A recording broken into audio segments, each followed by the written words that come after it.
Indeed, that's who we have with us. Joining us about now in the studio, Reverend Ladi Thompson is a strategic security researcher in our studios in Abuja. Reverend, thank you so much for coming to Sunrise Daily this morning. Pleasure is mine. Well, I know that the situation must really bother you, especially since you have spoken about this way before now, talking about what was confronting us. I know that I've had cause more than one occasion to look at past videos of your appearances with us. And you have said that what is confronting us is a monster which will require us to bandy together.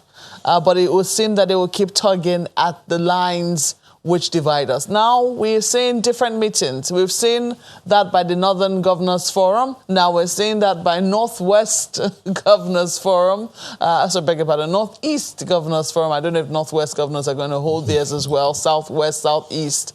You know, what should we really be saying if we are to confront the monster of insecurity that currently faces us as a people? Well, like we've been saying consistently for more than 15 years to 20 years now, this is a hydra. This is something that requires a holistic approach.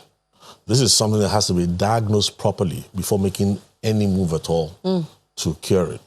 Now, Nigeria has been enthusiastically trying its best. We pointed out to us again and again that the kinetics, the military aspect, maximum is 37%. So right now, where we are at now is that we're at a stage where it is a war of narratives. There's a war of narratives going on. And we're not necessarily winning that war of narratives. Because you see, when soldiers begin to desert, when all sorts of things are happening in different places, it means that different concepts are being fed into the minds of people. So I believe that the point at which we are right now, if we really want our nation to survive, we must thank the government and applaud those who have supplied the kinetics, 37%. But we have to emphasize right now that, look, leave the kinetics alone and let us now face the war of narratives. Well, you said that the problem has to be diagnosed properly. I think that is, we're still at the heart of that. Have we been able to diagnose what this problem is properly? Do we really know what is attacking us? Because in one breath, say it's herdsmen. No, it's not herdsmen. No, they're militants. No, they're not militants. Oh, no, they're disgruntled people. No, they're not disgruntled people. Oh, no, it's about politics of 2023. What precisely is the problem that is confronting us as a people? Well, a statesman in 1966 said something. He said that the joys, the progress of Nigeria is indivisible. So also are our adversities as well. They are indivisible. Now, the truth is, what is confronting us is a global problem with a national face. So we should at no time be just concentrating on what is happening in Zamfara, is happening in Niger, what is happening in Ogun State, or what is happening in Edo State, or what's happening in Benue. We need to sit down and take a panoramic view of the whole thing, and then come to the point where we agree that we are up against something that's extremely intelligent, one. Number two, something has studied us as a people. It studied our history, it studied all our cleavages, it studied all our fault lines, and it is exploiting all those things one by one. Now, if we look at things very well, you find out that, look at the media, for instance, and listen to what has been reported by many statespersons and different people over the past 10, 15 years. You'll find out that a lot of people initially got deceived by one storyline or the other.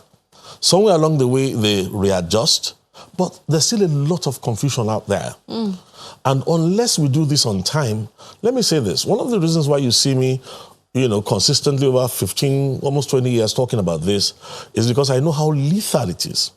I know how dangerous this thing is. It's going to cost us a lot in the long run if we don't sit down, build up the coalition bipartisan that we need across all political divides. If we don't bring in the entire nation to come and stand as one to resist it, I'm not sure we're going to win at the end of the day. What is the it? Now, I keep pointing out to us that this is a global problem. It's a global problem that has been diagnosed in many nations of the world. It wears a religious cover, but it is not religious. It is supremacist. It is seeking to dominate, subjugate. And of course, you know that, like Nazi Germany, anything that is supremacist is doing it because it has a lot of gains by the time it, succeeds finally. Now, some will say, like you pointed out earlier on, 1 minute people are saying, oh, it's an ethnic clash. Then they say, no, it's economic. No, it's financial. No, it's a hydra. It was designed to be a hydra. And if you look at many other researchers and what they've done, you'll find out that this hydra has been with us for a long time. It's only that it was between 1980, 86, it received a huge boost in Nigeria because of the fact that Osama was next door to us in Sudan for 6 years. But even prior to that, there had been a build-up, that was creating cracks into in this nation's fabric, and having all sorts of narratives we've never attended to. So the point now is this: it's a global thing. It wears a local face. It's supremacist. It's a hydra. It will come disguised as religion, and initially you find out that some of the people who are resisting now were deceived initially. And some of them felt, oh, it's advantageous because in Nigeria we have a religious divide that we inherited based on our colonial legacy. Nobody has ever worked on it. If I remember very well, when the statement said that the joys, the happiness of Nigeria is indivisible, and so as adversities, there were two things that statesman said in 1966 we have not attended to. One, he said we should halt the disintegration. So it means there's been a disintegration process that is being taken advantage of. Then he used the word for the second thing, recrudescence, which is the recurring of something that is not pleasant. So what we're seeing playing out in Zamfara, in Niger, in all these places right now, we can't shout Uhuru because we've just returned one set of girls. We need a policy that is national.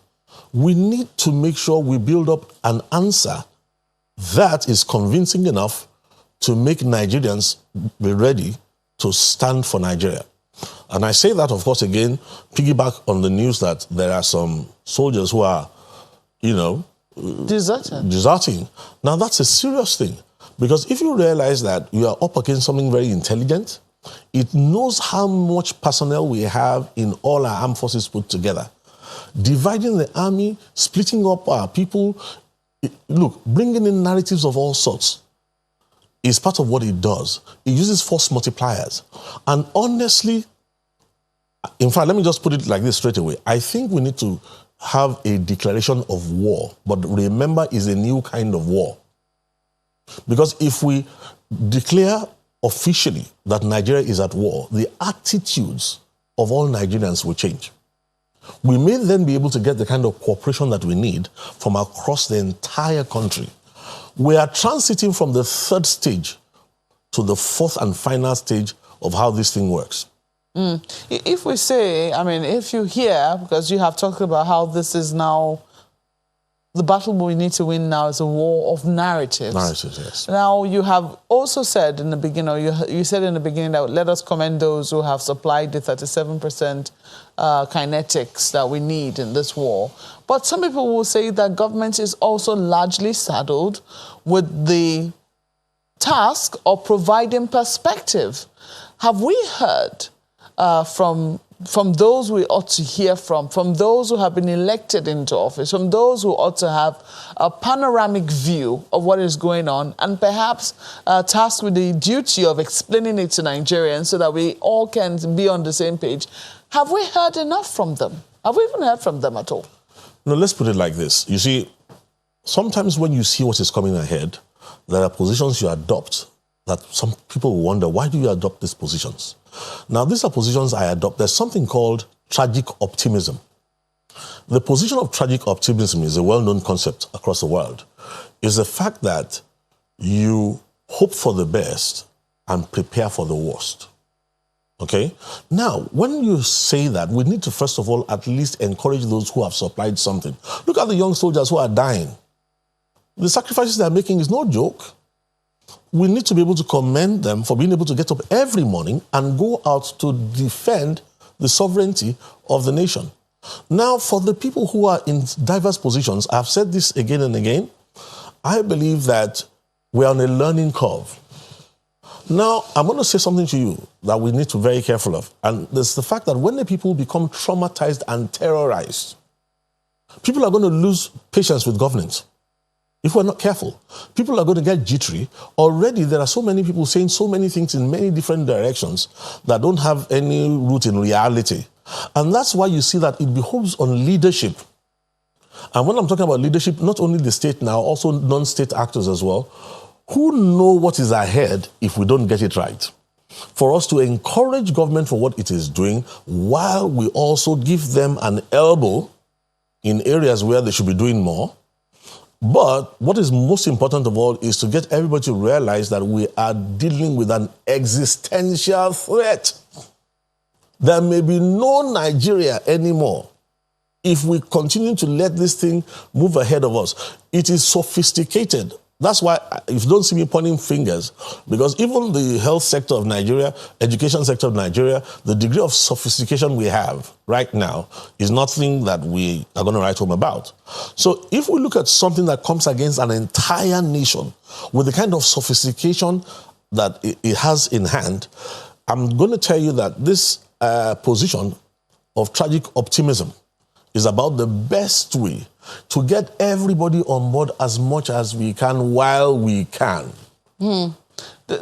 So the question that is, bothering my mind is whether we have that sense of urgency from the leadership. If you say that the threat confronting us is existential, and you're not the first person to say that. A number of people have also pointed that out, that what we're actually looking at is deadly for us as a people.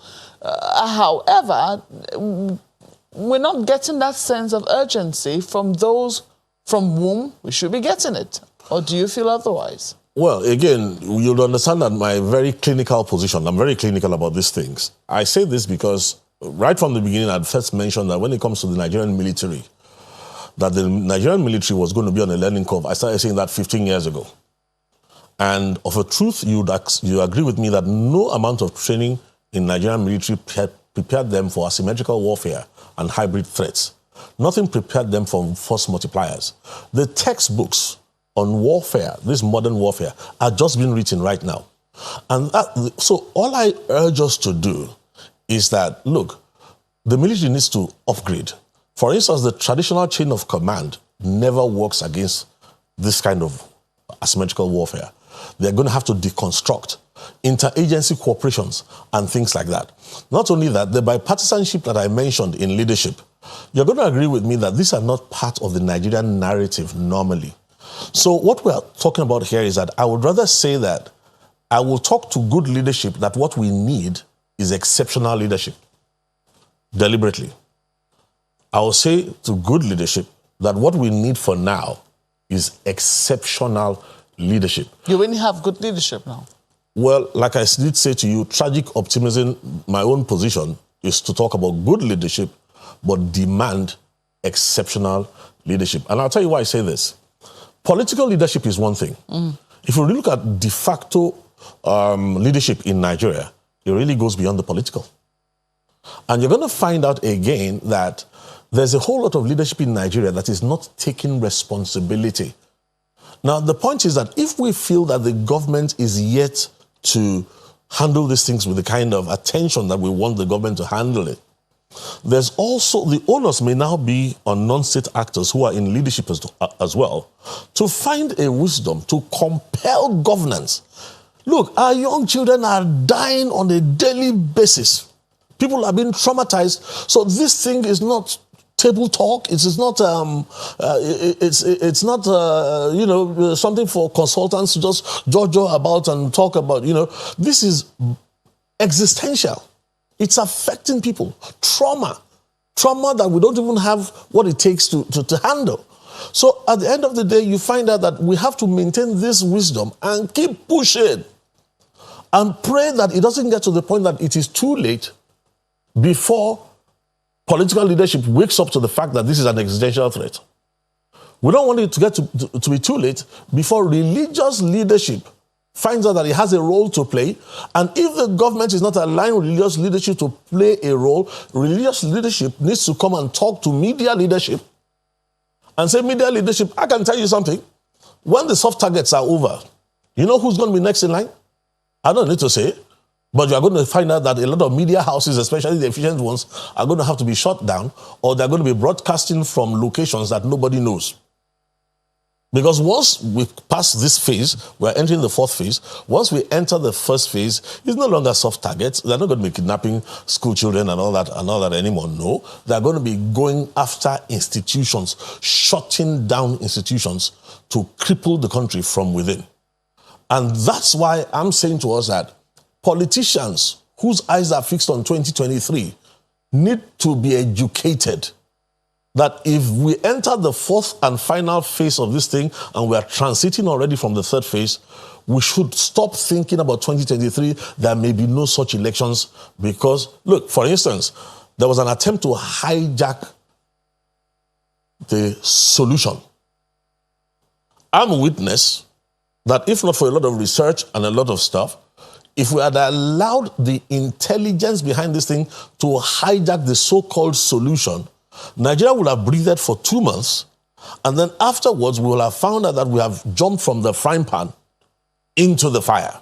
Now that has been thwarted to some degree. Hijack the solution. Can you shed a little more light on that? Well, what I'm saying now is that since officially governance was slow to realize that there's a religious cover to this, and that religious cover has to be blown so that we can unite the nation.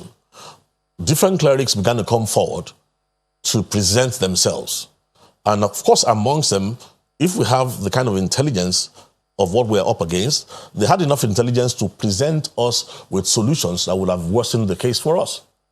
So it behoves people like myself, people who are ahead of me in leadership in the religious communities, for us to join hands together across all divides and then begin to propose people and mention names like that of people like Dahiru, the famous Sheikh, Dahiru Bauchi, as the kind of person we would like to see working with government to find a solution to these issues. Somebody who we know that can, engage in dialogue, dissidents, kidnappers, and people like that without losing sight. Now, we kill two birds with one stone. Although he's quite old now, but I know he has a lot of disciples beside him. I'm talking about a man like Dahiru Bauchi. Now, if we had a cleric like that, and we brought that kind of cleric into this war, we're now talking about the narratives now. Now, he's an Islamic scholar. He's an Islamic scholar who has always stood against violence. At least a few of my friends in northern Nigeria, I'm not a Muslim, but I can trust the judgment of at least a few number of people I know who have spoken so well of Sheikh Dahiru Bauchi. He, for instance, we know definitely all through the years when there was one fiery cleric in those days who said over his dead body, will there be a Christian president in Nigeria? This Dahiru Bauchi stood up against him and used Islamic scriptures to prove that this kind of attitude is wrong. Now, a man like that should be pushed to the forefront. Look, for Nigerians to get to move forward, we still need to talk to some of the older generation also who saw the fault lines being erected, the fault lines that are now being... We don't run away from these things. Nnamdi Azikiwe once said, look, let's forget our differences. And Amadu Bello said, no, let's not forget our differences. Let us, put them into... let's examine our differences. Nobody can hide away from the fact that the war of narrative started long before this Hydra came to exploit it. Don't forget that available online in Nigeria here, there are BBC recordings of the former Premier of Northern Nigeria talking about one of the tribal communities in a disparaging tone. Don't forget that the Northernization agenda was based on a narrative. Now, those kind of narratives are not helping anybody. We've gone past all that. I attended Ahmadu Bello University, so nobody can come and tell me and argue with me that Northern Nigeria has any deficit of intelligence. There is more than enough intelligence in Northern Nigeria spread across to match Southern Nigeria to sit down together and forge a better future. Why am I saying this again? Look at the responses that are coming out of fear right now. A lot of people are looking for the future in the past.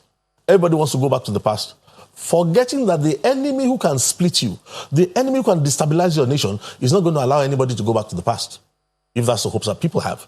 So we are right now at a point where all leadership in all areas, media, religious, business community, I want to say this to the business community, and let me say this on air so that it can be very clear. I've been working on this for 20 years, and I've moved from location to location in this country, and I've watched the economies being destroyed in certain locations in this country as it moved. I've watched wealthy people reduced to paupers. But what is making this country, that makes us keep going on here, is because we have no respect for statistics. We don't have respect for numbers and figures.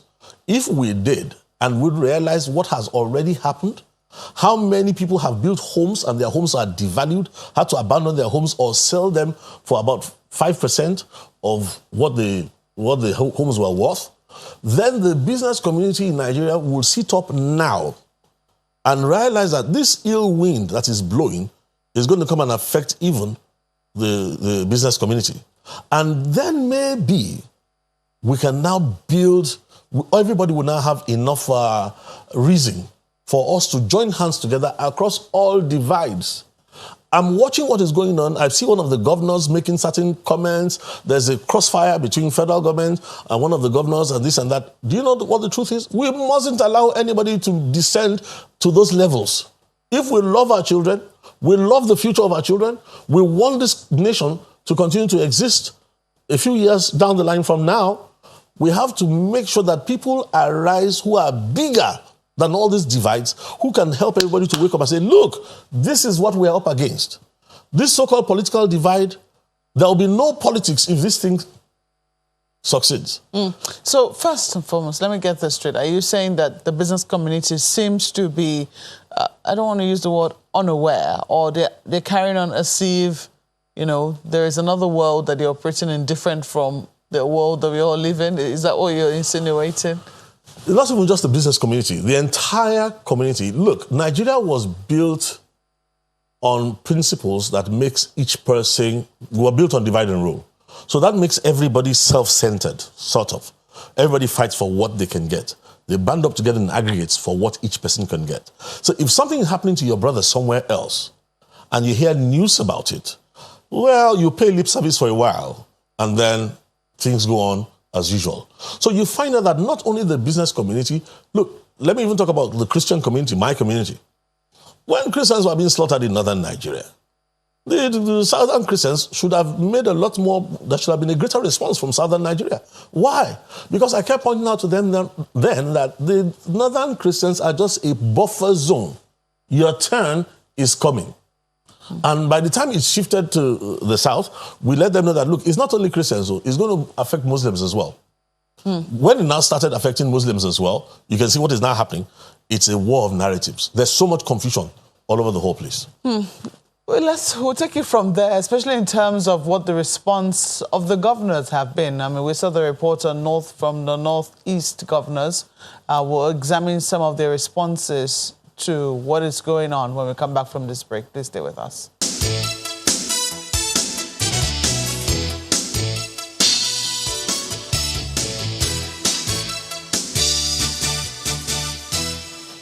Reverend Ladi Thompson is still with us in the studios, and we're talking about now, we're going to talk about the response of the Northwest governors. You saw that report before when we started the segment with you, when they were talking about state police. There's been all sorts of responses, and I think we brought you on when we had that controversy around Amotekun in the Southwest as well. It looks now that we've been told that central government, central policing efforts are now being obsolete to tackle what it is that we're currently facing. What are your thoughts on what the response of the governors have been so far? Well, I listened to them all right, but one of the things I wanted to do first of all is to separate the regional response from the issue of state police. The regional structure, when Amotekun and Shege Kafasa emerged and all that, we need to separate that and look at the call for state police. Sheikh Kafasa didn't see the light of day. It died Well, somewhat. they floated it, in theory, even if it never really, it never really was able to find its footing. So the concept is still there somewhere. And anywhere there's a concept alive, it can always revive. Now, for the state police, I'm one of the people who used to be very excited about the issue of state police until I had a conversation with one of the people who I consider to be a mentor in Nigeria, a statesman called Ahmed Joda. The day I sat and listened to Ahmed Joda on how what do they call them in those days, the whatever police that used to be had obtained earlier, the traditional police structure in the earlier years. When they announced the federal police structure, he mentioned to me the joy that came all over Nigeria at that time.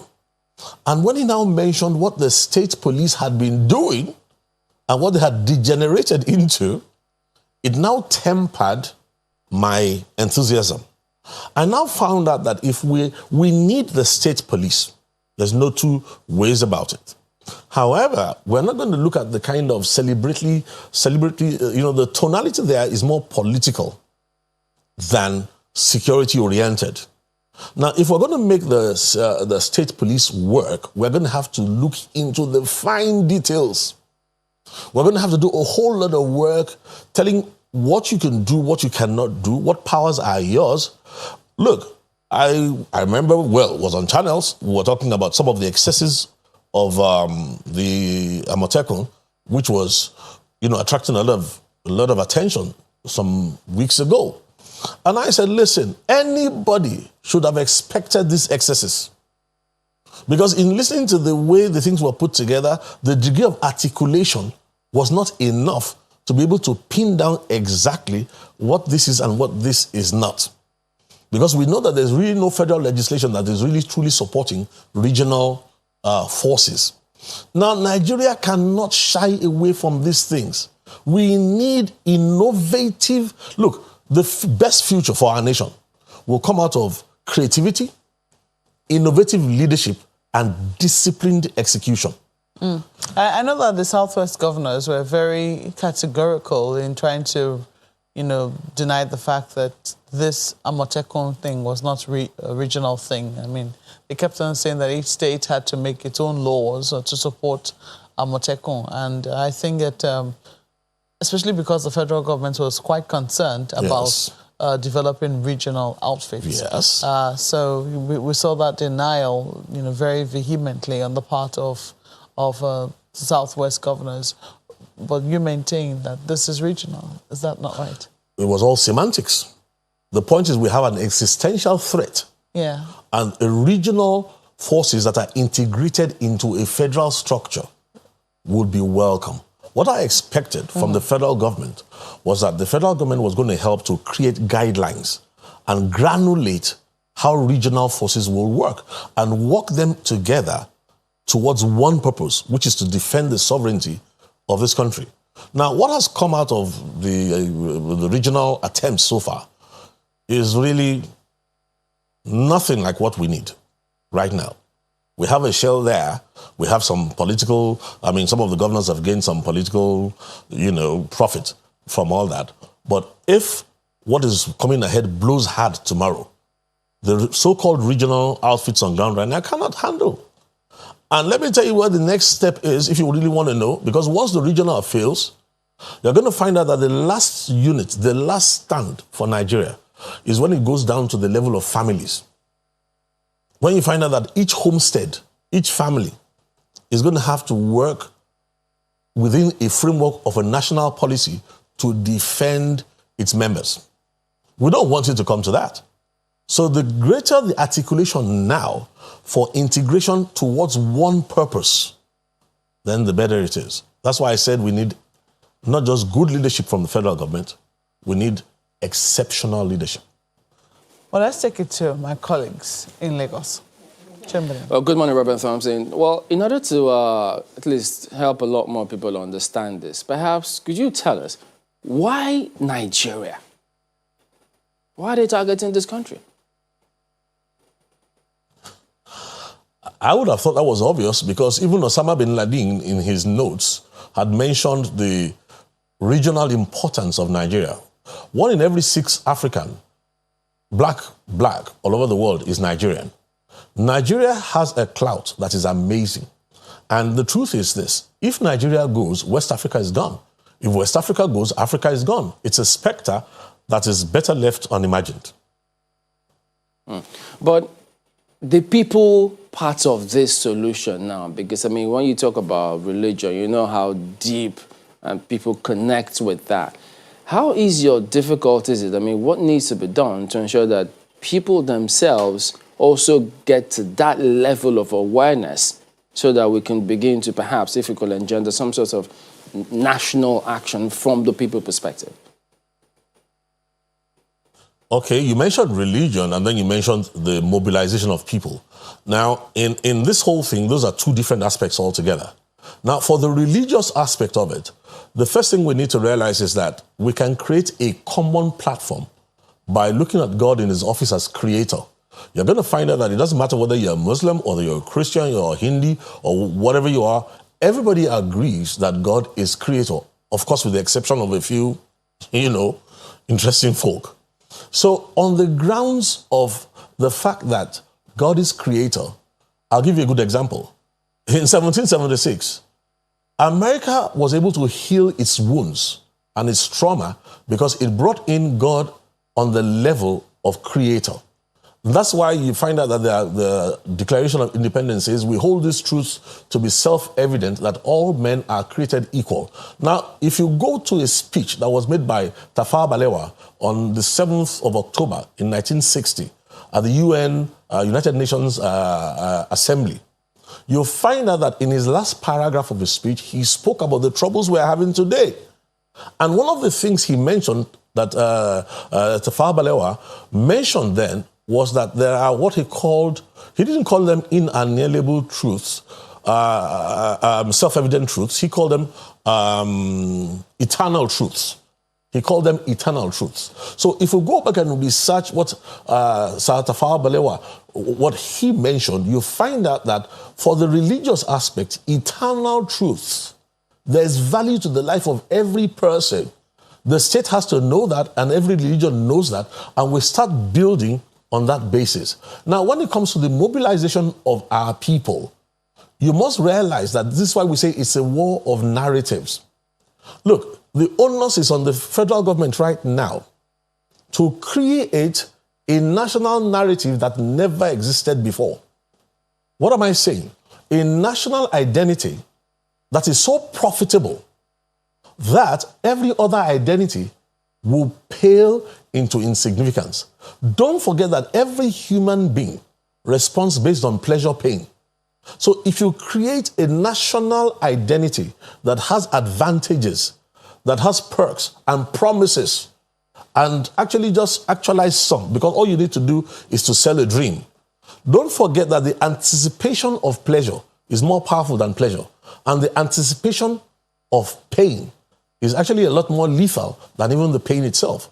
So a wise use of this at the federal government level creates a new Nigerian narrative, a new Nigerian deal that is capable of doing what the liberators, Ahmadu Bello, Bafemi Awolowo, Zik and Co, what they could not do because of the exigencies of their day can be done now, and we have all the reason to do it now. Listen, Christians are being killed, Muslims are being killed, Nigerians are being slaughtered, and they're using this war of narratives to still keep us separated instead of us bonding together to face a common enemy. And that's why I mentioned people like Sheikh Dahiru Bauchi and some other individuals too, that if we look around in this country, there are people that the government can reach out to help to build consensus, mold opinion, so the whole of Nigeria is fighting for the future of Nigeria. Well, Reverend Thompson, perhaps there's a bridge between the religious elements that you talked about and the people, just as Chamberlain asked the other time, because you have also talked about the need for us to engage some religious leaders, such as you have mentioned, and a few others like that. You may want to speak to that later.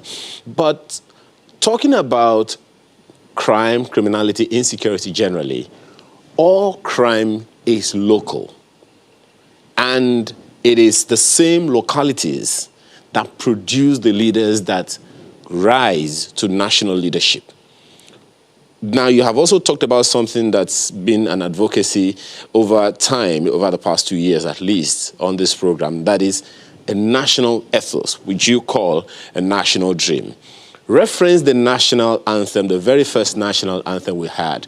Though tribes and tongue may differ, in brotherhood we stand. So what is it that you would say should be contents of that national ethos that will grow from the locality to the national level where the political leaders themselves occupy spaces? Because it will seem like there is a huge gap between the political class up there at the national and state levels and the localities from where they come. Good. You have mentioned about 3 things, and I think we need to separate them if we're really going to do justice. But first of all, to answer those 3 things, we need to come to the position where we agree that success is a result and failure is a result. And the point is that there's a construct behind success and there's a construct behind failure. So let's first of all go to the first issue that you raised.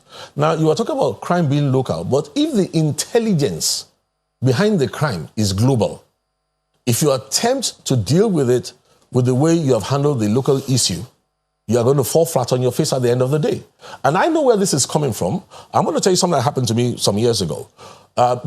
Justin Welby, who was elevated to become, I think, the Archbishop of Canterbury or something, or London.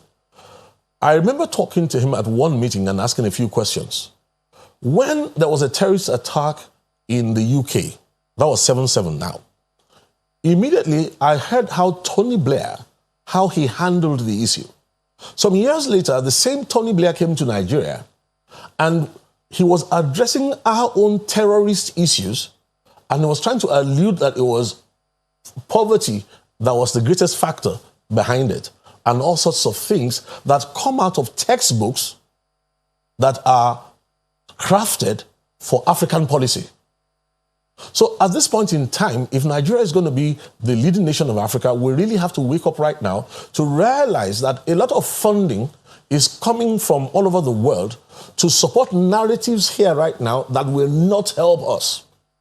So the point is this. Number 2, if we move away from that, let's get to the fact that if you give a Nigerian advantages that actually protect him, you see what happens to Nigerians abroad? You see what happens to other people? The value of human worth. Now, let's not talk semantics about singing a national anthem. You can sing a national anthem from here to Timbuktu. If it doesn't have a construct behind it, I'll give you something that's funny that happened to one of my relatives. At that time, the children were very young, and one of my relatives was traveling, and they got to an airport, and they said, look, all Americans to this side, all other nationalities to another end. And people were like, why? They said, well, all Americans are entitled to a hotel room because the stopover is so long, and America does not allow you to keep its citizens sleeping in the airport. So this relative of mine was carrying a baby that was American.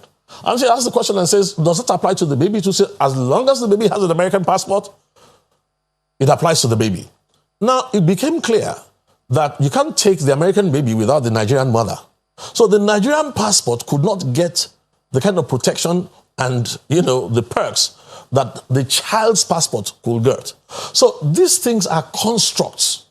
We have to sit down and put together constructs, low-hanging fruit.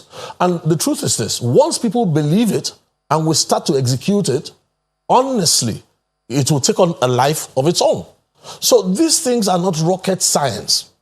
And the point is this, except we get down and knuckle down to these things now, we have a window frame in which I will not even be around to come and grant interviews anymore. I won't be around to run around to try and counsel people and try and give consultancy services anymore, because any wise man knows that if we allow certain things to fester to a point and only come to realize when it's almost too late, what's the point in talking then? But for now, there's still a window to build up that bipartisanship, to build up the value of human worth. Let me say something to you, whether it's the political space, whether it's the federal government right now in its leadership, or whatever it is, we have more than enough of what it takes to make Nigeria that #1 nation in Africa and make it a leading nation, in the world. But the will to do it, the understanding to do it, the attention to detail are things that we have to forge.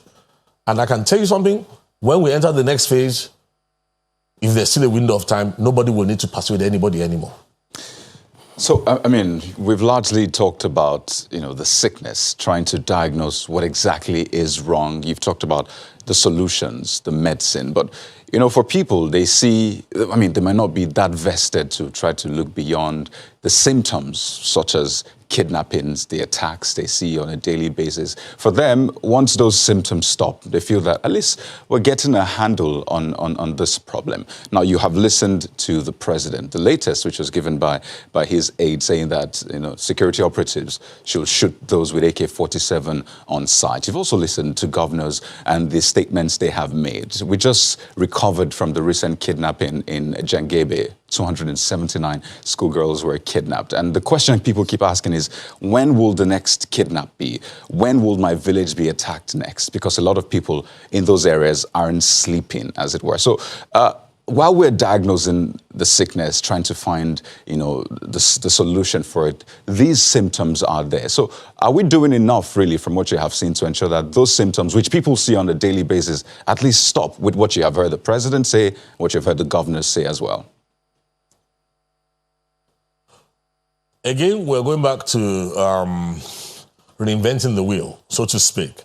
What you have spoken again, and the emphasis in what you have raised again, is the emphasis that we are laying on kinetics, on guns and this and that. Now, the question you need to ask yourself is this, is that, okay, the girls are back, but somebody is winning the war of propaganda. Somebody is winning the war of narratives. Everybody in Nigeria knows that something is coming up soon. They don't know when, they don't know where, but they know that soft targets are available. Now, what I'm trying to point out to you right now is that we don't need, this is not rocket science, all hands on deck. What am I trying to point out? The fact is this, we need to right now show that the value of the life of the female child in northern Nigeria is extremely high. We need to show now that, look, you kidnap one Nigeria, and it translates into pain for the whole of Nigeria. And let me tell you what I'm trying to point out to you is that when the war of narratives is right, you're going to find out again that there will be some people who will come up with the narratives that point out to the terror mongers that the truth is this, Nigerians are no longer being terrorized. In fact, Enai Komu, I remember, made a comment, a friend of mine who's a security consultant. He said that we need to begin to harden Nigerians now. Nigerians shouldn't panic anymore. Because the point is, if you kidnap girls, we pay you a ransom, you take the ransom, you buy more ammunition, and you come back and kidnap more. And then it's a spiral into what? Now, if we look at it just on an individual basis without any policy, out of emotional pressures, we'll pay up every time, we'll quickly succumb to all the threats and all that. But when a nation says, wait a minute, you are trying to destroy this nation, one Nigerian is extremely important. And this is the point. There are some Nigerians saying, if you kidnap me, nobody should pay any ransom. Pay a ransom for what? Nigeria has been good to me. Nigeria has built me up. Nigeria has helped me. And if you pay a ransom, they release me, and then they come back, use that money, and then go and kill other people based on that again, it's not going to work. On the contrary, let me tell you what you concluded on that we need to look at in that thing. Because I remember the governors, there was a question that was being posed by reporters when one of the governors was being interviewed. And they was saying that, okay, these are kidnappers who did this. Where were they from? Were they Fulani? Were they Hausa? Were they this? Were they that? Listen, the time has come when we need to be very clinical about these issues and stop speaking in innuendos. We need to look back into history, trace if there are any supremacist things that are being taken advantage of. For instance, if you ask me, I think the first set of people we need to take pressure off is the Fulani. I ask myself, Ladi, how do we take pressure off the Fulani? I'd like us to go back to 1821 when Ajayi Crowther was kidnapped by Fulani people. The track record is there. If you come into our church archives, we have records for you from the Nupechi people. How when certain two brothers, not Dasaba, in ancient times, two Fulani brothers, the slave raiding and all that. So does a supremacist narrative exist in their enculturation program? Yes. Is it modern? No. Is it ancient? Yes. Now the point is, who is it that has gone to stir up that ancient narrative and is breathing life into it today? If we locate the person, we grew up looking at Fulani milkmaids as a very friendly picture. Some people with intelligence somewhere, knowing that Nigeria is not into details, went and dug up that narrative, funded it, expanded it, and all of us are panicking. You see a Fulani man today, and then you are panicking. That's not the way we should go about it. We need to go back into the narratives, locate the people who went to dig up and exhume the ancient narrative and who funded it to make it what it is today. You're talking about taking off pressure from them. How does the country do that? Well, the point is this. The Fulani man too, who knows that this is not what he represents, now has the opportunity to speak up and say, look, yes, in ancient times, this is X, Y, and Z. We have medical doctors. We have this. I know this because my last visit, one of my visits to Gidangoma, I think the Ardo was not around, but the second in command, I can't remember, there's a title they have for the second in command. While I was talking to those people, they called me aside. This was in southern Kaduna. And they called me aside and said, look, there's this precious metal here. The older people are interested in asking me, can this place be like Dubai? They're not stupid. But you see, some of them called me aside and said, it's the younger people who are more impressionable. So the people coming out from the fields who are coming to come and persuade them are coming with a narrative that excites the young, gives the young a vision, gives the young something to look up to. But if we are clinical about this thing, then we now empower the more wise ones and the sections of the Fulani who say, look, let me even bring it to you like this. Please, let's stop all this rubbish about somebody bringing AK-47 rifles and arming the Fulani. There's logistics behind it. Who is the person doing that? Will they have been going around on rampaging, even the ones coming into the country? Will they have been doing this? Let's not forget that there was a time when we had, what do they call these people now? Palm Wine Tappers Association in southern Nigeria. They become anachronisms by economic factors. They became anachronisms. Now, it's the same thing with all this talk. In fact, I'm ashamed at times to the level of thought, the kind of discussions we're having in Nigeria. Let's look back to 1956 when the Western Nigerian Livestock Company was put together. Let us remember that that same company was actually initiated 10 years earlier by the British. Let us remember that under Chief Akideko in Western Nigeria then, we had this Ndama breed that they went to bring from Mali because they said the weight of the cattle per hoof was 500 kg compared to the 250 to 200 kg of that of the average Fulani person. At that time, they set up what they called the Fashola Breeding Center, which was in Ilora then. And then what they did was that they began to breed and they opened up about 9-12 ranches. It was a commercial venture. Why is somebody talking about bicycle repairers, talking about palm wine tappers, and then talking about, this Fulani is this, is that? No. The reality is that if we take care of the details, a lot of people, look, how many Fulani people, I went to school with Fulani people.